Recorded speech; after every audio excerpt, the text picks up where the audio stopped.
pour une école où tous les enfants d'Haïti réussissent. Voici Wilda. Comme tous les enfants haïtiens, ses parents rêvent de la voir grandir en santé et instruite. Très enthousiaste, Wilda rentre à l'école à 6 ans. Asseyez-vous. Ouvrez vos livres au chapitre 1, en silence. À sa grande surprise, l'école n'est pas ce à quoi elle s'attendait. Dès le premier jour, l'enseignante ne s'exprime qu'en français, une langue que Wilda entend pour la première fois. Wilda ne comprend rien.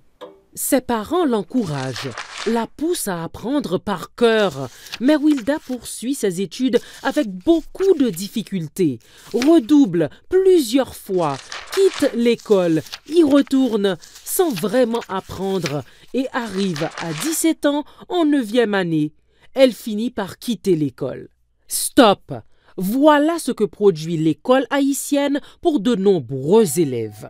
Les résultats des évaluations nationales de 2022 montrent qu'en 6e année, la grande majorité des élèves échouent en mathématiques et en français. De plus, sur 100 élèves qui entrent en première année, moins de 10 complètent le secondaire. De ces 10 élèves, moins d'un élève parvient à intégrer l'enseignement supérieur.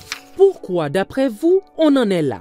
Parce que le mode d'apprentissage par cœur n'est pas efficace. Parce que l'enseignement n'est plus adapté au monde d'aujourd'hui. Parce qu'il y a un manque de préparation des enseignants. Parce qu'on apprend dans une langue qu'on ne comprend pas. Oui, c'est exactement ce que le ministère de l'Éducation nationale a constaté.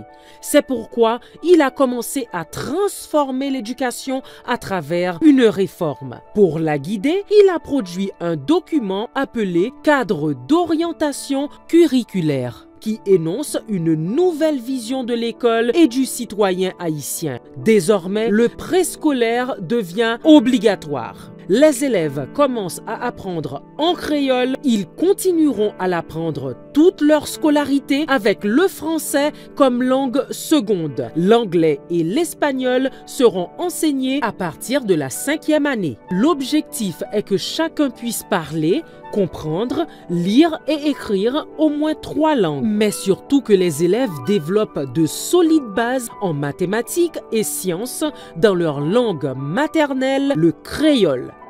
L'éducation à la citoyenneté est mise en avant pour développer les valeurs telles que le respect, l'honnêteté, la tolérance, le patriotisme et l'engagement jusqu'à la fin du secondaire. Les enseignants n'enseignent et n'évaluent plus seulement une liste de savoirs de manière traditionnelle. Ils font des activités où les élèves peuvent participer et développer des compétences comme résoudre un problème par exemple. Concrètement, comment ça va se faire? Le cadre d'orientation curriculaire est complété par une feuille de route qui détaille toutes les étapes et le rôle des différents acteurs. La réforme va toucher le préscolaire, le fondamental, le secondaire général et technologique et aussi l'éducation non formelle pour ceux et celles qui ont dû abandonner trop tôt. Nous allons réécrire les programmes scolaires qui n'ont pas été révisés depuis longtemps, réviser la formation des enseignants et les manuels, renforcer l'éducation non formelle et surtout créer des liens forts entre chaque niveau. Imaginons un nouveau départ pour Wilda. Retournons à son premier jour d'école avec la réforme en place. Wilda poursuit ses études sans difficulté. Elle évolue dans une école accueillante, arrive en 9e année fondamentale à 14 ans avec tous ses camarades et réussit son examen final. Tous les écoliers haïtiens auront les connaissances, les compétences et les valeurs pour être des citoyens actifs, conscients et engagés. Adhérons à cette réforme, donnons l'autorité et l'autonomie aux acteurs impliqués et agissons ensemble pour construire un avenir meilleur.